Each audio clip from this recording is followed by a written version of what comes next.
নমস্কার, নমস্কার। Hello, hello, hello.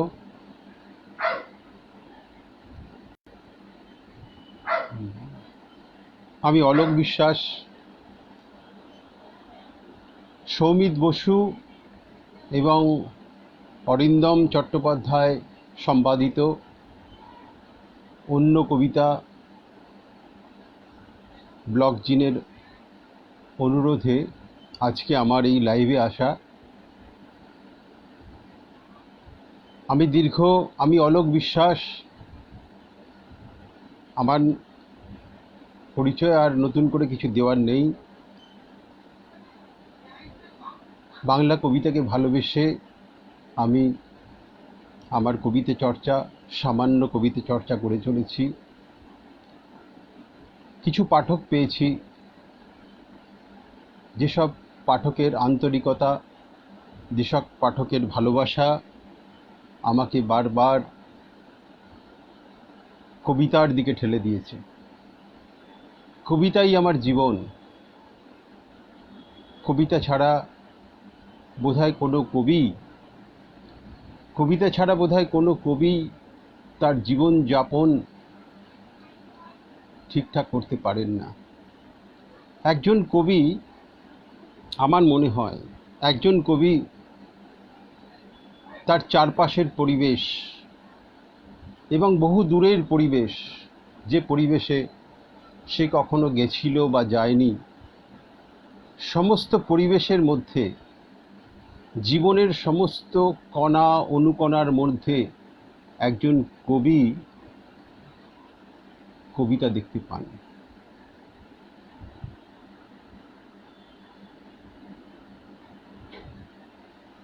আমি দেখছি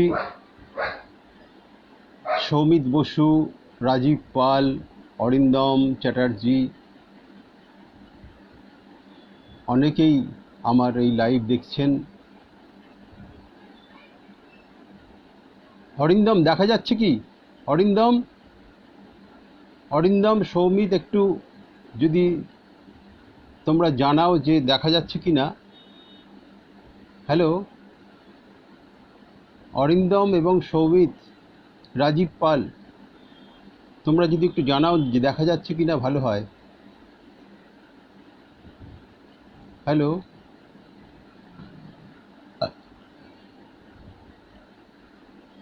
হ্যালো,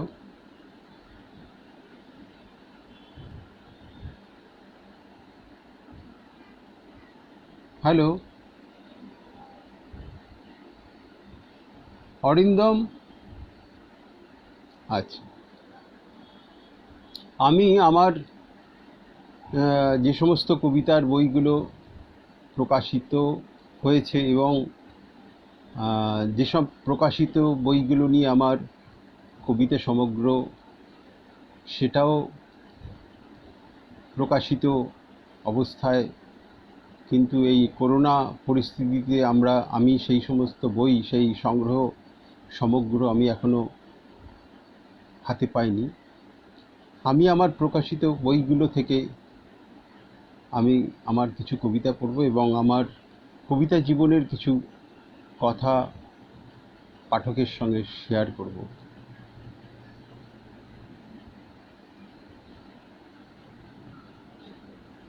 হ্যালো,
হ্যালো,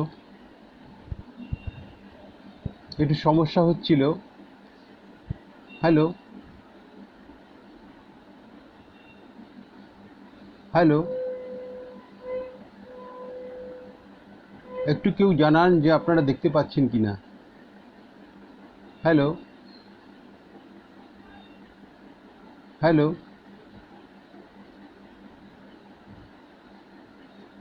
একটু কেউ জানান যে আপনারা দেখতে পাচ্ছেন কিনা, একটু জানান।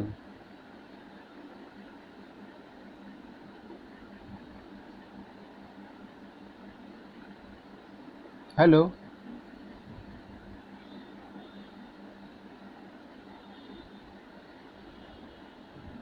সৌমিত, অরিন্দম, একটু জানাও যে দেখতে পাচ্ছ কিনা।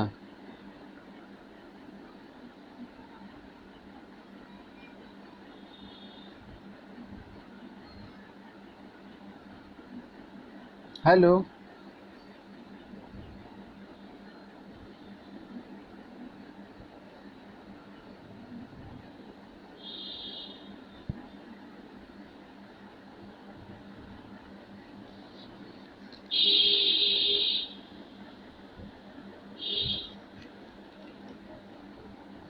কেউ একটু জানান যে আপনি দেখতে পাচ্ছেন কিনা।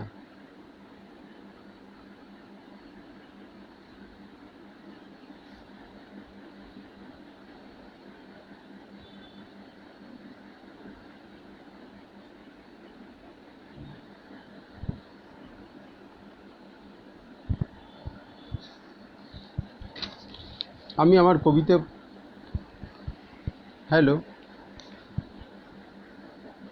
আমি আমার প্রথম কবিতার বই নীল আয়নায় লাল ঘোড়া, যেটা পরবর্তীকালে আমি এই লাল ঘোড়া শব্দ দুটি বাদ দিয়েছি, নাম দিয়েছি নীল আয়না। সেইখান থেকে আমার কয়েকটি কবিতা পড়ছি। আমার হাতের রেখা। আমার হাতের রেখায় মঙ্গল, বৃহস্পতি কিংবা শনি বলে কিছু লেখা নেই। আমার হাতের লেখায় বৃহস্পতি কিংবা শনি বলে কিছু লেখা নেই।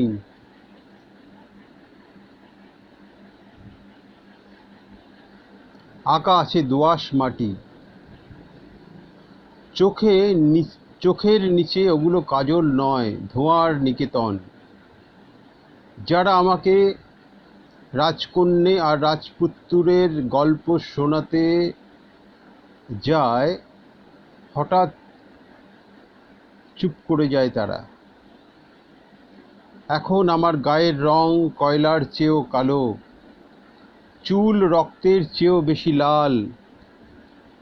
সুজনেশুরা বারবার বলছে সমুদ্রের ধারে ভ্রমণের জন্য, পাহাড়ে যাবার জন্য, স্বপ্ন দেখার জন্য, নক্ষত্র গোনার জন্য।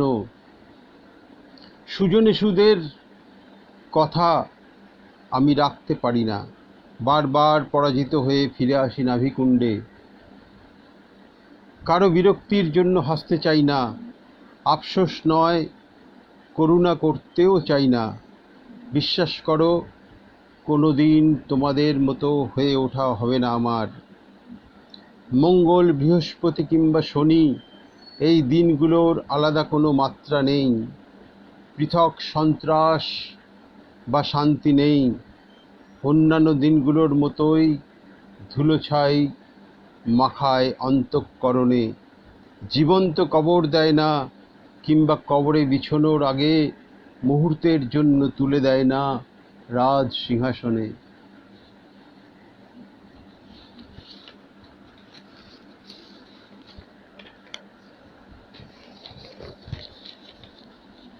যন্ত্রণা, আমার প্রথম কবিতার বই থেকে আমি পড়ে যাচ্ছি। পকেট জুড়ে রঙিন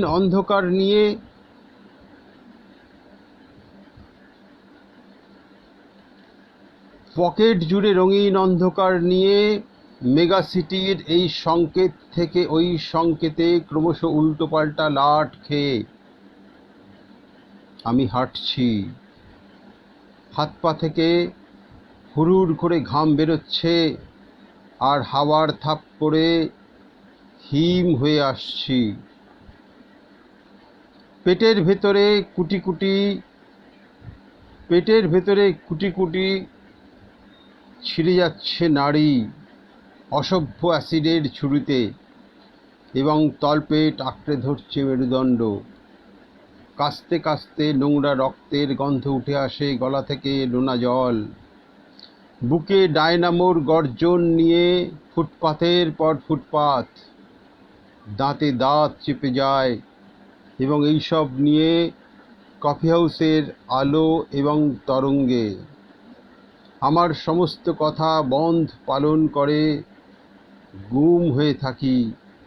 অনুভব করি শিরাগুলোর ভেতরে কে যেন মুখ চুবিয়ে টেনে নিচ্ছে হরমোন। স্ট্যাচু হয়ে বসে থাকার বিরোধিতা করে কবিতারা, কিছু বলার শব্দ পাই না।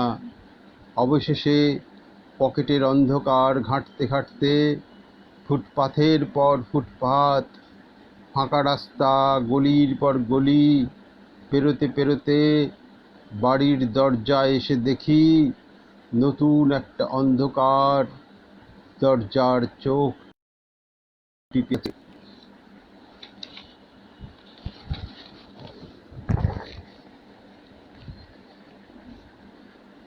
শোনা যাচ্ছে কি আমার কবিতা? শোনা যাচ্ছে কি আমার কবিতা? হ্যালো, হ্যালো, শোনা যাচ্ছে আমার কবিতা?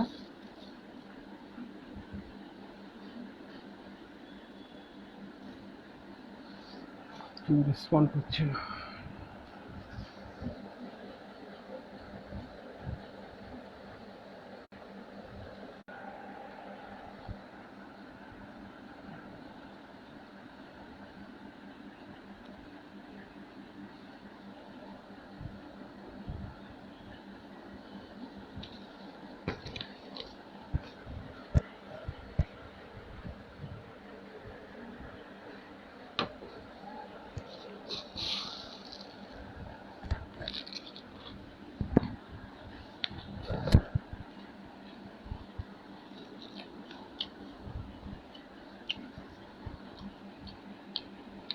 আমি চলে যাচ্ছি আমার অন্য একটা বই, এটা প্রথম কবিতার বই থেকে আমি পড়লাম। আমি চলে যাচ্ছি অন্য একটা বইয়ের মধ্যে, অতনুর নামগন্ধ।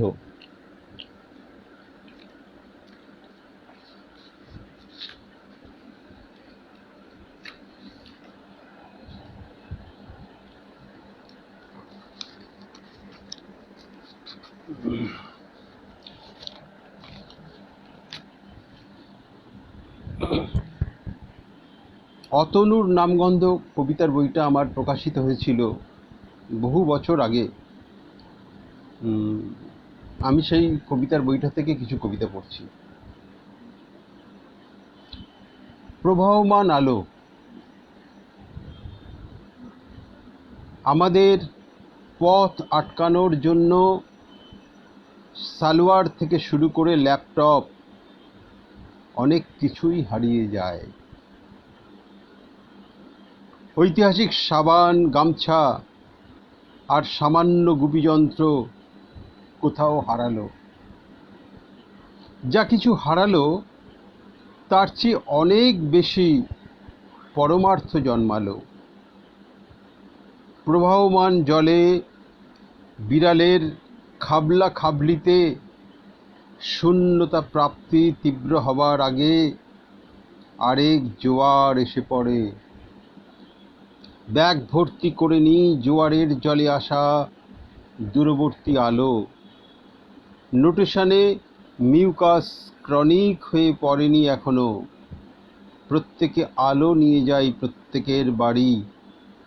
বাক্যেও সমাসে বিড়ালের অকারণ উপমা লেখা শেষ হয়ে আসে। আত্মজ নৌকোটি ধামসা মাদলের যাত্রী নিয়ে কোলাহল মুখর করে তোলে ফেরিঘাট। পরের কবিতা, রাইট টু এনি ওড। আমি আমার অতনুর নামগন্ধ থেকে পড়ছি। অতনুর নামগন্ধ যখন লেখা হয়েছিল, মানে অতনুর নামগন্ধ বহু বছর ধরে লেখা হয়েছিল, তখন আমি প্রায় বহু জনপদে ঘুরে বেড়াচ্ছিলাম, দেখছিলাম জীবনকে খুব কাছাকাছি। আমি যেখানে জন্মেছি, এই যে হাওড়া শালকিয়া, একটা ক্ষুদ্র শিল্পের জেলা, চারপাশে কনজেস্টেড বস্তি, অজস্র মানুষের ভিড়, বিভিন্ন রাজ্য থেকে এসে পড়া মানুষের ভিড়, সামান্য রুজি রোজগারের জন্য তারা ঘুরে বেড়াচ্ছে এখানে ওখানে।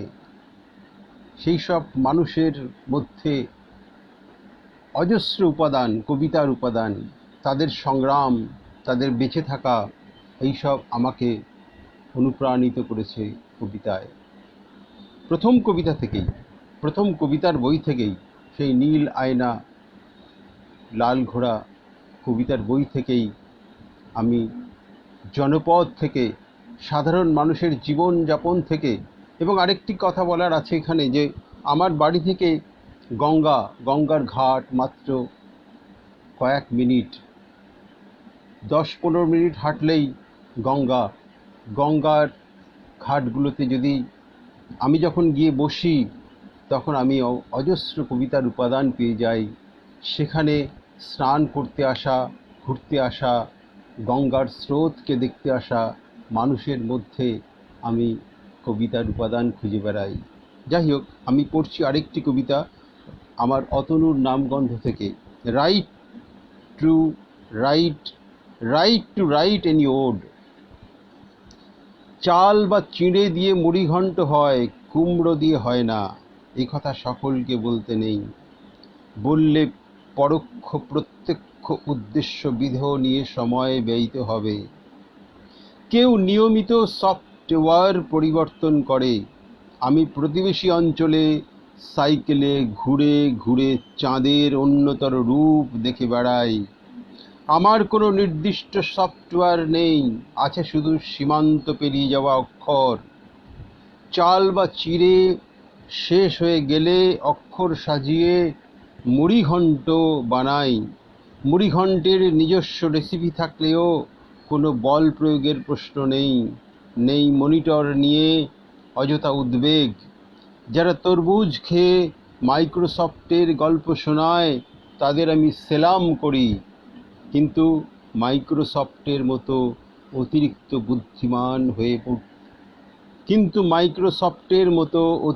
বুদ্ধিমান হয়ে উঠতে পারিনি আমি। পরের কবিতা পারাপার। পিপাসা মেটেনি যার কোনো কিছুতেই, তার জন্য খোলা মহাপৃথিবী, যেখানে কোনো হাসপাতাল লাগে না। বিদ্যুৎ যোগ করে রাস্তা চওড়া করছে ভালোবাসা। ভালোবাসতে বাসতে এ শহর জাতপাতহীন হয়ে গেছে। সমস্ত ড্যাশ চিহ্নে রাধাচূড়া পুতলে কৃষ্ণচূড়াও পোতা হয়ে যায়। অ্যালফাবেটস থেকে ওঠা আগুনে মোমবাতি অন্যরকম জ্বলে। মোমবাতি হাতে ধরে আমরা নদী পার হই, হাসপাতালের সিটি স্ক্যান পার হয়ে 9th সিম্ফনির কাছে এসে তৃষ্ণা মেটে না। আমার কবিতা জীবন, কবিতাই আমার ভালোবাসার জগৎ। কবির মানসিক অবস্থান একটা জায়গায় থাকে না। কবির মানসিক অবস্থান প্রতি মুহূর্তে বদলায়। সমাজ, রাজনীতি, অর্থনীতি যেভাবে প্রতি মুহূর্তে বদলাচ্ছে, যেভাবে সাংস্কৃতিক জীবন বদলাচ্ছে, মানুষের জীবন কোনো একটা জায়গায়, আজকে এই পোস্ট মডার্ন কালখণ্ডে আমি কালখণ্ডের কবিতা লিখি, কোনো বিশেষ কালের কবিতা আমি লিখি না।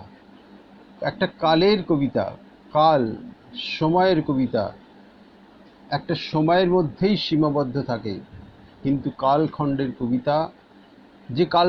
কবিতা লিখেছিলেন আরাকান রাজসভার কবিরা, যে কালখণ্ডের গান গেয়েছিলেন লালন ফকির, যে কালখণ্ডের কবিতা আজকে আমরা পড়ছি, বৈষ্ণব পদাবলী পড়ছি আমরা, কেননা সেই বৈষ্ণব পদাবলীর মধ্যে শাশ্বত প্রেমের কথা, সেই প্রেম, বৈষ্ণব পদাবলীতে আমরা যে প্রেম পেয়েছি, সেই প্রেম, সেই শৃঙ্গার, সেই মাথুর রাধা কৃষ্ণের এই জীবন, প্রেমের জীবন, চলমান জীবন হয়তো আরও শতাব্দীর পরেও, কয়েক শতাব্দীর পরেও মানুষেরা পাঠ করে যাবে। কবিতার কোনো বয়স হয় না, কবিরও কোনো বয়স হয় না, যে কবি কোনো নির্দিষ্ট সময়ের মধ্যে আবদ্ধ নয়। যাই হোক, আমি আবার কবিতা পড়ছি, অতনুর নামগন্ধ। আমি চলে যাই অতনুর নামগন্ধ।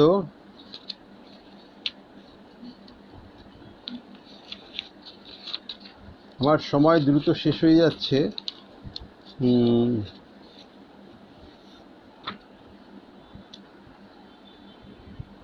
সংগ্রাম। পেট ভরে অন্ধকার খেয়েও, আমি যে এতক্ষণ কথাগুলো বললাম তার সঙ্গে এই কবিতাটা রিলেটেড। সংগ্রাম। পেট ভরে অন্ধকার খেয়েও অন্ধকারকে চুপ করে বসিয়ে রাখতে জানি আমরা। আমরাও পারি হাইপার অন্ধকারের মধ্যে বসে ঢোল আর গুপিযন্ত্র বাজাতে। ভূতেরা যখন অন্ধকারকে সরবরাহ করছে পর্যাপ্ত রক্ত মাংস, ভূতেরা যখন অন্ধকারের জন্য অর্থের অপচয় ঘটাচ্ছে, আমাদের হয়তো বিদায় নিতে হয় কিছুদিনের জন্য, এবং বিদায় নেওয়ার সময় কোনো খারাপ থাকলে চলে না। আমরা তো জানি কাদামাখা লিভার ধীরে ধীরে গঙ্গার জলে ধুয়ে নেব। আস্তিন ও কলার বন থেকে খুঁটে খুঁটে তুলে ফেলব অন্ধকার। অন্ধকার নিভে গেলে নৌকোরা পুনরায় খেলবে সংক্রান্তিতে। হেল্পলাইন, পরের কবিতা। এঁটো কাটার ভেতর দিয়ে চলতে পারার অক্ষমতা যখন তীব্র হচ্ছে, বিড়াল এসে সাফসুতরো করে দিল মাইল মাইল তীব্র গন্ধের উচ্ছৃঙ্খলতা। এই দৃশ্যটা কাউকে বোঝানো যাবে না কোনো দিন।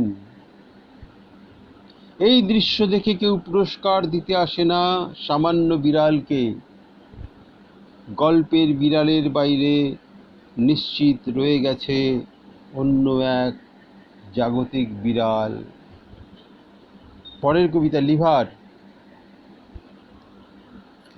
আমি জানি না আমার এই কবিতাগুলো কারা কারা শুনছে। একটু টেকনিক্যাল অসুবিধা হচ্ছিল, হয়তো অনেকে শুনতে শুনতে আবার চলে গেছে। লিভার। প্রতিটি স্বাভাবিক লিভার মিলেমিশে সমুদ্র হতে পারে। প্রতিটি স্বাভাবিক লিভার মিলেমিশে সমুদ্র হতে পারে, এবং জ্বলতে জ্বলতে সেই সব সমুদ্র কখনো মুখ থুবড়ে পড়তে পারে। ছিনতাইকারীরা এরকমই সময় চায় যখন সমুদ্রের হাউসিং স্টেট হাতিয়ে নেওয়া যাবে। স্বাভাবিক লিভারকে শয্যাশায়ী করে তোলার প্রক্রিয়া শুরু হয়ে গেছে। সি বিচের ভেতর ঘরেও ছড়িয়ে পড়ছে বর্ণময় সিরোসিস। সমুদ্র তাকিয়ে আছে অনন্ত আত্মার দিকে। সমুদ্র তাকিয়ে আছে অনন্ত আত্মার দিকে। অনন্ত কিছু গ্রিন সিগন্যাল খুলে দেবে সমুদ্রের লিভারের সিরোসিস হলেও।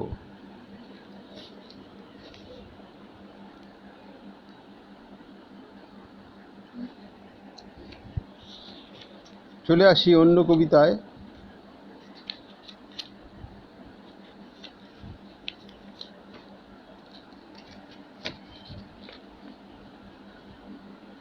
পার্লামেন্ট। অতনুর নামগন্ধ। সম্ভবত আমি জানি না কেউ শুনছে কি না আমার কবিতা। না শুনলেও কোনো ক্ষতি নেই, পরবর্তীকালে এই কবিতা পাঠকদের পড়তেই হবে। হুম,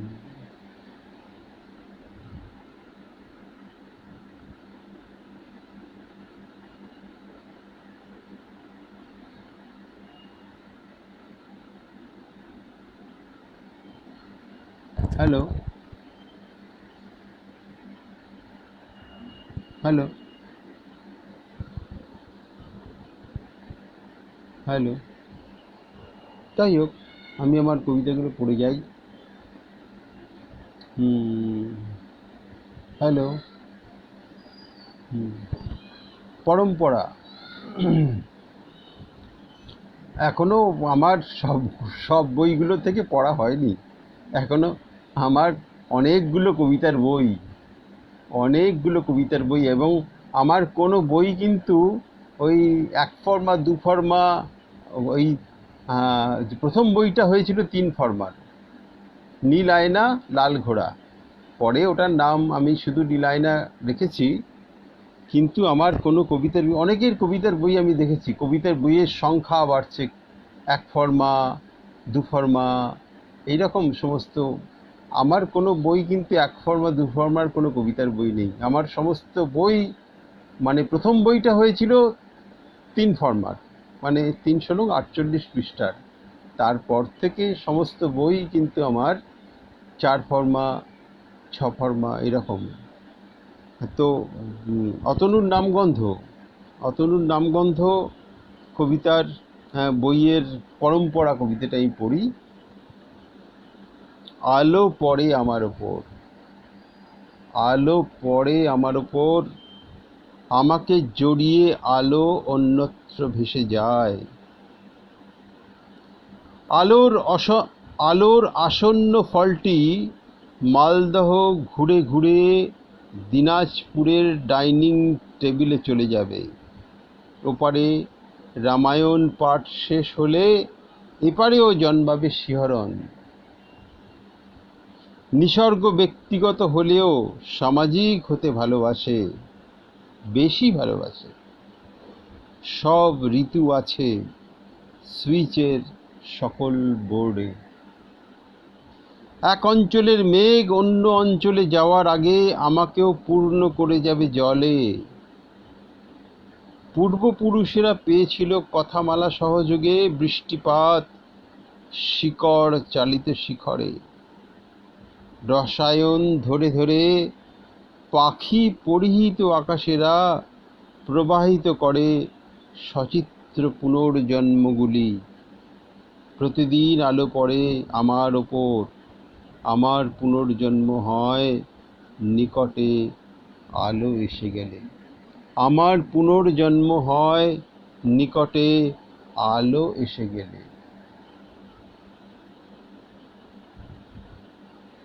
পরের কবিতা বীজ। বীজ, সিড। আজকে আজকে আজকে কত তারিখ? 3 তারিখ তো।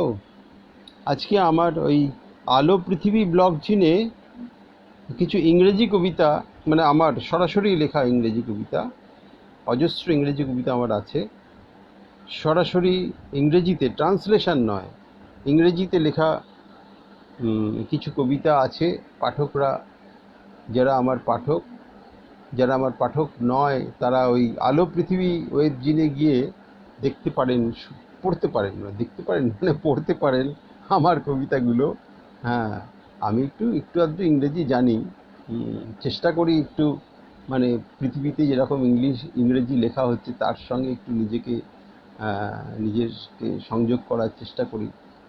সামান্য ইংরেজি জানি। ওই আমার ইংরেজি কবিতাগুলো পড়তে পারেন, অজস্র ইংরেজি কবিতা। কেউ যদি এই পৃথিবীর কোথাও কোনো প্রকাশক আমার একটা ইংরেজি সংকলন করতে চান, মানে আমার কিছু ইংরেজি কবিতা, মানে 100টা ইংরেজি কবিতা দিয়ে যদি কেউ সংকলন করতে চান, if anybody in the world likes to publish one of my books with English poems, not translation from any other language, then I will give that publication my all the poems to be published. Anyway, I am reading from my Atanur Ramgandho. The name of the poem is Bij, seed, Bengali poem. নিঃশ্বাস থেকে কবিতার গন্ধ বেরোচ্ছে, নিঃশ্বাস থেকে কবিতার গন্ধ বেরোচ্ছে, শরীর বেয়ে উঠছে কবিতা, সম্ভাব্য বর্ণমালা আসছে বিদ্যুৎ চঞ্চলা হয়ে। পাখি রেখে টেস্ট হোক, পাখি রেখে টেস্ট হোক কবিতার গন্ধ প্রকৃতই কবিতার কিনা। কলমের গুণ ডোরে স্বচ্ছ চশমা দিয়ে দেখি বাক্যে তৃষ্ণার চূড়ান্ত লেগেছে কিনা। প্রচুর মাধবী মেখে স্নান করি, শৃঙ্গার বদলে বদলে আর এক চণ্ডীদাস খুঁজে পাই। কবিতার গন্ধ কখনো শেষ হয় না হাঁটা পথ থেকে, কবিতার গন্ধ কখনো শেষ হয় না হাঁটা পথ থেকে।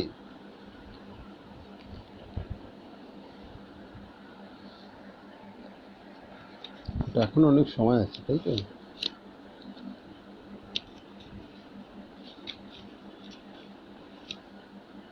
উনিশ,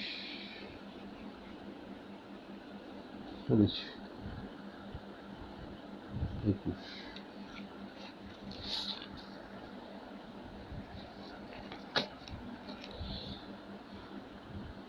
মাকড়সার জাল কবিতার বই থেকে কিন্তু এখনো কবিতা পড়িনি। আমি জানি না কারা কারা এই আমার কবিতা শুনছে। আমার কবিতা শোনার অবশ্য কোনো মানেই হয় না। পৃথিবীতে সমগ্র বাংলায় এত ভালো ভালো কবিতা লেখা হচ্ছে। আমার কবিতা গৌতম দেবযানী বসু ওয়াচিং দেখছি, গৌতম রায় ইজ ওয়াচিং, গৌতম রায় দেখছে, সুমন বণিক দেখছে।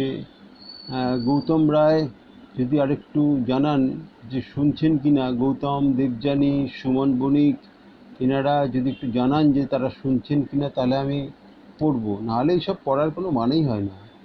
আজকে এই প্রথম আমি লাইভ এই করার অভ্যস্ত নই, মানে আজ কোনোদিনই করিনি, এই প্রথম করলাম। ওই অন্য কবিতা সৌমিক বসু আর অরিন্দম ফোন করে যাচ্ছে যে লাইভে আসতে হবে। যাই হোক, গৌতম শুনছেন কিনা একটু লিখে যদি জানান, গৌতম দেবযানী, সুমন বণিক আর যারা যারা শুনছেন যদি একটু লিখে জানান শুনছেন কিনা, তাহলে আমার একটু সুবিধা হয়। যাই হোক, আমি পড়ি আবার অতনুর নামগন্ধ থেকে। এসব কবিতা একটা ট্রান্স থেকে লেখা হয়ে গিয়েছিল, একটা ট্রান্স, কি বলবো, মানে জীবনকে একজন কর্পোরেশনের কনজারভেন্সি ওয়ার্কার, আর কি, কর্পোরেশনের একজন কর্মী, ড্রেন থেকে অজস্র সারা সকাল জুড়ে ড্রেন থেকে অজস্র ময়লা তুলছে, বা ওই যে সোয়ারেজ, কলকাতার বুকে সোয়ারেজ, বিভিন্ন শহরের বুকে সোয়ারেজে নেমে কনজারভেন্সি ওয়ার্কাররা যেভাবে সোয়ারেজে নেমে এক বুক জলে নেমে যেভাবে এই নাগরিকদের, ভদ্র বেশি নাগরিকদের, আমাদের এই কলকাতা, হাওড়া বা অন্যান্য শহরের নাগরিকদের বাঁচার জন্য এক বুক জলে নেমে সোয়ারেজে নেমে, মানে ড্রেনে নেমে ময়লা পরিষ্কার করছে। ভাবা যায় আমরা কি করছি তাদের জন্য, সেই সব মানুষের জন্য। আমরা জানিও না যে আমরা প্রতিদিন এই যে অজস্র জল, আমাদের পায়খানার জল, আমাদের বাথরুমের জল যাচ্ছে, জল গিয়ে সোয়ারেজে আটকে যাচ্ছে, মানুষ প্লাস্টিক ফেলছে, প্লাস্টিকের বটল ফেলছে, সোয়ারেজের মধ্যে অজস্র নোংরা ফেলে দিচ্ছে, সোয়ারেজ আটকে যাচ্ছে, আর হাজার হাজার কর্মী, কনজারভেন্সি কর্মী, তারা এক বুক জলে নেমে সেই সব ড্রেন পরিষ্কার করছে। তাদের জীবনকে আমরা জানি না, সত্যি বলতে আমরা জানি না, সত্যি জানি না। আমরা কবিরা আমরা ওই সব ভদ্র ভদ্র তথাকথিত ভদ্র কবিরা অনেক সংস্কৃতি মারাই, রাজনীতি মারাই, একটু মদ ফদ খাই কখনো কখনো, কিন্তু ওই অনেক বাতেলা মারি, কিন্তু আমরা কিন্তু ওই সব মানুষের জীবন জানি না। যদি জানতাম আমাদের কবিতার ভাষা মানে subaltern, Gayatri Chakravorty Spivak can subaltern speak একটা অসাধারণ গ্রন্থ লিখেছিলেন, মানে এসে বহু পৃষ্ঠাব্যাপী, ক্যান সাবাল্টান স্পিক, অসাধারণ একটা গ্রন্থ লিখেছিলেন। আর অনেকেই তো পোস্ট কলোনিয়াল ওই ভাবা, হোমিকে ভাবা পোস্ট কলোনিয়াল জীবনকে নিয়ে লিখেছিলেন। আমরা যদি সেই বইগুলো একটু একটু জাস্ট একটু চোখ বোলাই, আমরা দেখতে পাবো এই থার্ড ওয়ার্ল্ডের মানুষের জীবন আজকে কোথায়। সে গোটা ভারতবর্ষ বলি, আর এই আমাদের এই পশ্চিমবঙ্গ রাজ্য বলি, যেটা সর্বনাশের মধ্যে দিয়ে গত 10 বছর ধরে চলছে। আরও আগেও ওই বামপন্থার জীবনেও চলেছিল ওইভাবেই। মানুষ, প্রকৃত মানুষের জীবন। যাই হোক, আমি একটা কবিতা পড়ি অতনুর নামগন্ধ থেকে। কেন, ভাবুন কেন, কবিতাটার নাম কেন। একটা স্যাটায়ার আছে কবিতাটার মধ্যে। হো হো হো হো আমি হো হো, জীবনে লোক দেখানো সম্পর্ক রাখতে পারি না বলে। আমার মাঠে ও মনে পাখি ওড়ে, বলি পাখিরাই ওড়ে, ভোটপত্র ওড়ে না। আমেরিকা কমিউনিস্ট রাষ্ট্র হয়ে গেলেও রাধা সে প্রকৃতই রাধা হয়ে থাকবে। হো হো আমি হো হো, আমেরিকান যন্ত্রটি সামান্য টোকা লেগে বিকল হয়ে যাচ্ছে, আমি হো হো। ওই যন্ত্রটি, ওই মানুষ মারার যন্ত্রটি দিয়ে আমি হো হো। পরিবর্তিত সমাজ বলেছিল, কি বলেছিল, মেয়েদের 200% ইজ্জত বাঁচাবে। মাত্র 2% ইজ্জত বাঁচাতে সব লেজে গোবরে হয়ে যায়। কেন কেন কেন? পরের কবিতা তথ্যচিত্র। দূর থেকে আলো ঘরে এলো, তাকে পাশে রেখে ভাত খাই। দূর থেকে আলো ঘরে এলো, তাকে পাশে রেখে ভাত খাই পোস্ত বাটা দিয়ে। ঊর্ধ্বশ্বাসে রান্নার রাঙা ধরে অতিক্রম করছে আমার ভাঙা বাড়ি, ভাঙা চিঠিপত্র। ছোট ছোট নিঃশ্বাস থেকে শুরু, ছোট ছোট স্টেশন। জলতরঙ্গ বাজিয়ে এলো ঝিলিক লাগানো গাড়ি। গতরের সমস্ত পারফিউম ও উল্কা লোকসঙ্গীত থেকে এসে বসছে ম্যানুস্ক্রিপ্টে। রুদ্রাক্ষের মালা গঙ্গার উৎস থেকে ভেসে আসছে এই দরজায়, ওই চারুলতায়। নদীর সর্বস্বে বাসা বাঁধে গানের উপমা, যাকে তুমি তথ্যচিত্রে এঁকেছ।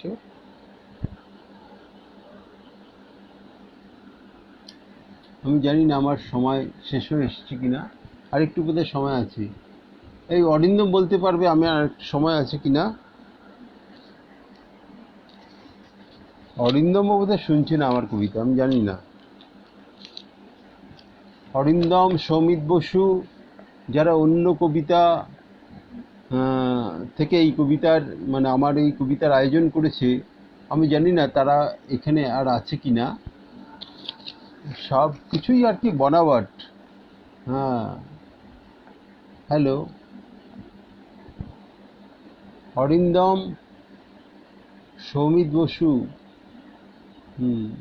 তারা আর এখানে আছে কিনা আমি জানি না। তারা হয়তো পালিয়েই গেছে, তাতে কিছু এসে যায় না।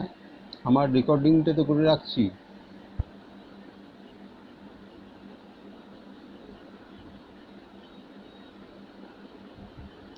পরের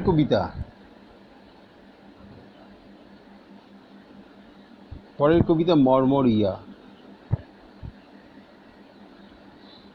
আজকের তরুণ কবিরা যখন কবিতা লিখছেন, আমি তরুণ কবিদের, যারা এই নতুন শূন্য দশক বা শূন্য পরবর্তী দশক, মানে প্রথম দশক 2010-11 থেকে কিন্তু শুরু হয়েছে প্রথম দশকের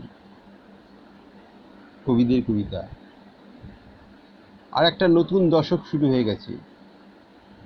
মানে আমাদের পশ্চিমবঙ্গের যে হিসাব, মানে দশক ওয়ারি হিসাব, 2020 পর থেকে শুরু হয়ে গেছে দ্বিতীয় দশকের কবিদের কবিতা। অজস্র নতুন তরুণ কবিরা আসছেন। আমি তাদের উদ্দেশ্যে, আমার কোনো বাণী নেই, আমার কোনো উপদেশ বা নির্দেশ বা আদেশ নেই, তারা তাদের মতনই লিখবেন।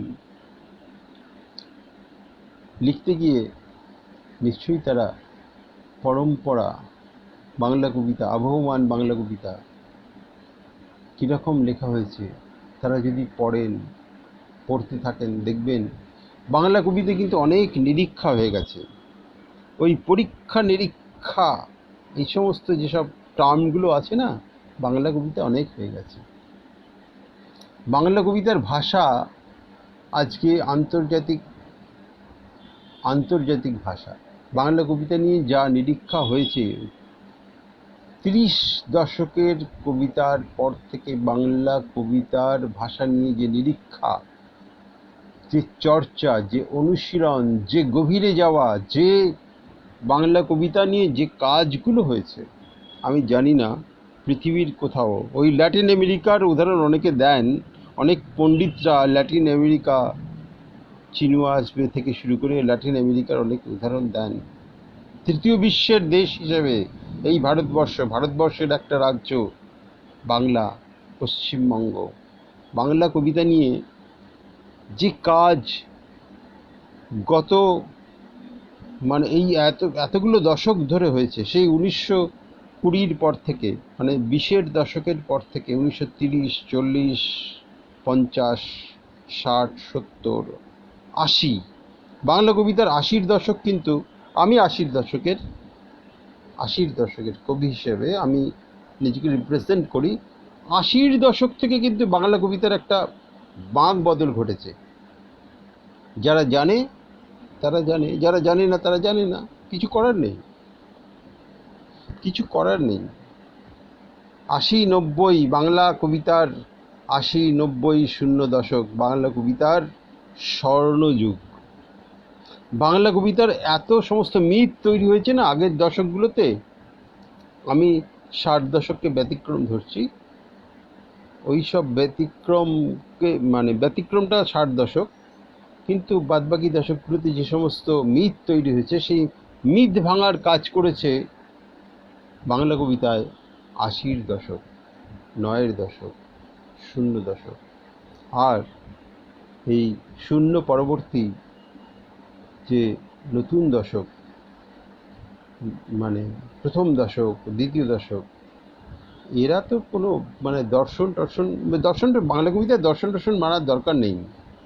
মুক্ত কবিতা চলছে এখন, এটা একটা পজিটিভ দিক আছে। যাই হোক, আমি আবার চলে আসি, আর কয়েক মিনিট আছে। অতনুর নামগন্ধ গ্রন্থের কবিতা মরমরিয়া। এই মরমরিয়াতে কিন্তু ওই মেসেজটা দেওয়া আছে। আমি এতক্ষণ যে কথাগুলো বললাম, বৃষ্টি এমনই জিনিস কথা বলতে বলতে এসে পড়ে। বৃষ্টি এমনই জিনিস কথা বলতে বলতে এসে পড়ে। মোমবাতি নিভে যাওয়ার পরেও বৃষ্টির প্রসঙ্গ চলছে। মোমবাতি নিভে যাওয়ার পরেও বৃষ্টির প্রসঙ্গ চলছে। প্রত্যেক সন্ত্রাসকে বিদায় জানানোর জন্য বৃষ্টিকে খুব দরকার। হারিয়ে যাওয়া উর্মিকে খুঁজতে নামার আগে বৃষ্টিকে বলি কিছু ইঙ্গিত পাঠাতে। চিঠি লেখার কিবোর্ড ব্যবহার এখন আর শিখিয়ে না দিলেও চিঠি লেখার কিবোর্ড ব্যবহার এখন আর শিখিয়ে না দিলেও তার উৎসে বৃষ্টি আছে বলে চিঠি লেখা সম্পূর্ণ হয়ে যায়। হাওড়া স্টেশনের ক্রিয়াপদগুলি শিয়ালদা স্টেশনে অনায়াস হাওড়া স্টেশনের ক্রিয়াপদগুলি শিয়ালদা স্টেশনে অনায়াস খেলে যেতে পারে। যাত্রীরা বৃষ্টির উৎসে গিয়ে ট্রেনের আনন্দ কল্পনা করে। অশোক। আমার সময় শেষ হয়েছে, শেষ কবিতা। তারপরে দু একটা কথা বলবো। যেদিন আলো পড়ল না সেদিন বেশি করে কথা হলো। যেদিন আলো পড়ল না সেদিন বেশি করে কথা হলো। যেদিন আলো পড়ল সেদিন কম কথা হলো। যে কোনো অবস্থাকেই ধরে নিই সৌন্দর্যের ভিন্ন ভিন্ন প্রান্ত। ঘন ঘন ডাক্তারখানা থেকে মুক্তি পেতে চেয়েছি আমরা। সবচেয়ে বেশি আত্মহত্যার বৃহত্তর অর্থ ভাবে যারা, ফেসবুকে ফ্রেন্ড লিস্ট বাড়তেই থাকে তাদের। সৌন্দর্যের প্রান্তগুলি যে কোনো সার্ভার থেকে উঠে আসে। মৃত্যুর নানা রূপ কখনো দেখতে চেয়েছো তুমি, আর ভাবতেও পেরেছো। রোদ্দুরের বিভিন্ন ভাঁজে স্বাধীন সংখ্যক ঘুড়ি। আর কবিতা পড়ার নেই, এখনো অজস্র কবিতা রয়েছে আমার বিভিন্ন। অরিন্দম আপনাদের জানিয়েছি আমার কতগুলি কবিতা গ্রন্থ।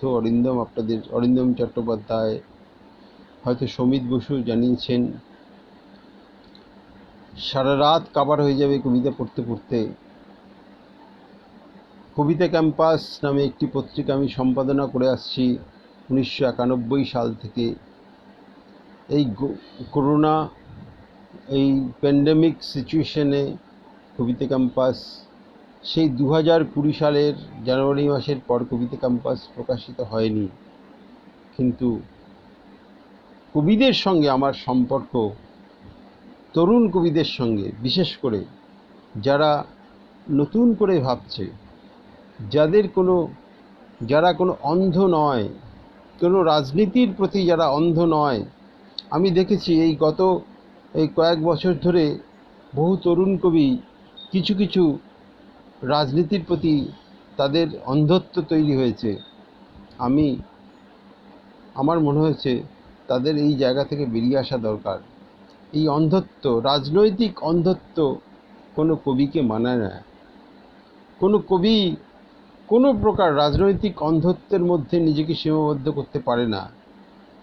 আমি দেখেছি এই সব তরুণ কবিরা আজকে কিছু ধান্দার জন্য, কিছু পাওয়ার জন্য অনেক রাজনৈতিক অন্ধত্বের মধ্যে, সে যে কোনো রাজনীতি হোক না কেন, সেই রাজনীতির মধ্যে নিজের কবিতাকে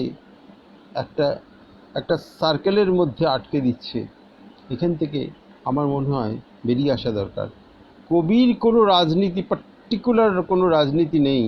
কবি মানুষের জন্য, হিউম্যানিজমের জন্য সে প্রতিবাদ করবে। সে যেখানেই যে রকম নেগেটিভ ঘটনা ঘটুক না কেন। আজকে আমি দেখছি কিছু তরুণ কবি পশ্চিমবঙ্গে ঘটে যাচ্ছে নারকীয় যে সমস্ত ঘটনা, তারা অন্ধ হয়ে রয়েছে। আর তারা অনেক বেশি ভোকাল অন্য রাজ্যে কি ঘটছে সেগুলো নিয়ে। আমার কথা এটা নয়। একজন কবি অনেক বেশি মানবিক। যেখানেই যে নেগেটিভ ঘটনা, অমানবিক ঘটনা ঘটুক না কেন, কবির প্রতিবাদ সেখানে। আপনারা সকলেই ভালো থাকুন। সকলের জন্য শুভেচ্ছা রইল। আমার কবিতা অনেকেই পড়েন, অনেকেই পড়েন না। আমার কবিতা সমগ্র অনেকের কাছে পৌঁছয়নি, পৌঁছানোর পরে আমার কবিতা নিয়ে হয়তো কথা হতে থাকবে, নতুনভাবে কথা হতে থাকবে। যারা হ্যাঁ মানে উম, আমার আমার কোনো পার্টিকুলার রাজনৈতিক বেস নেই। অনেকে আমাকে অনেক চিহ্নিত করে, তুমি এই রাজনীতি করো, ওই রাজনীতি করো। না, আমার কোনো, আমি মানুষের পক্ষে, মানবিকতার পক্ষে। যারা পার্টিকুলার কোনো অন্ধ রাজনীতির সপক্ষে, তারা আবার আমাকে একটা পার্টিকুলার রাজনীতির মধ্যে আমাকে চিহ্নিত করে দেয়। আমি, সে ঠিক করুক, তাদের সে অন্ধত্ব তারা নিয়ে থাকুক, আমার সেসব নিয়ে কোনো মাথা ব্যথা নেই। কবিতাটাই আমার আসল কাজ, কবিতা লিখে যাব। অনেকগুলো ম্যানুস্ক্রিপ্ট আমার রেডি হয়ে রয়েছে। এখন এই মুহূর্তে আমার কাছে অন্তত কোনো প্রকাশক যদি এগিয়ে আসে, আমি অন্তত তাকে 4-5টা কবিতার বই, মানে মোর দ্যান 4 ফরমাস আমি তাকে দিতে পারবো। এই অবধি বলে আপনাদের সকলকে শুভেচ্ছা জানাই। আপনারা ভালো থাকুন। যারা কবিতার মধ্যে আছেন তাদের দায়িত্ব অনেক বেশি। যারা কবিতার মধ্যে আছেন, যারা অন্য গল্পের মধ্যে আছেন, তাদের দায়িত্ব অনেক বেশি। একজন রাজনৈতিক নেতার দায়িত্ব একরকম, আর কবি ও গল্পকার বা প্রবন্ধ যারা লিখছেন, যারা আলোচনা করছেন, আমি সমালোচক নই, আলোচনা করি কিছু কিছু কবিতার, সেগুলো কেউ কেউ দেখে থাকেন আমার ফেসবুকে, তাদের দায়িত্ব কিন্তু আর এক রকম। রাজনৈতিক নেতার দায়িত্ব একরকম, সমাজবিদের দায়িত্ব একরকম, কবির দায়িত্ব একরকম। এই দায়িত্বগুলোর মধ্যে একটা অ্যাসিমিলেশন হয় ঠিকই। কাউকেই আমরা অসম্মান করব না। অসম্মান, যে যার মতো রাজনীতি করতে পারে, যে যার মতো কবিতার মধ্যে থাকতে পারে, কিন্তু কাউকে আমাদের অসম্মান করার অধিকার নেই। এই কথাটি বলে আমি আমার লাইভ শেষ করছি এখানে। আপনারা সকলেই ভালো থাকুন।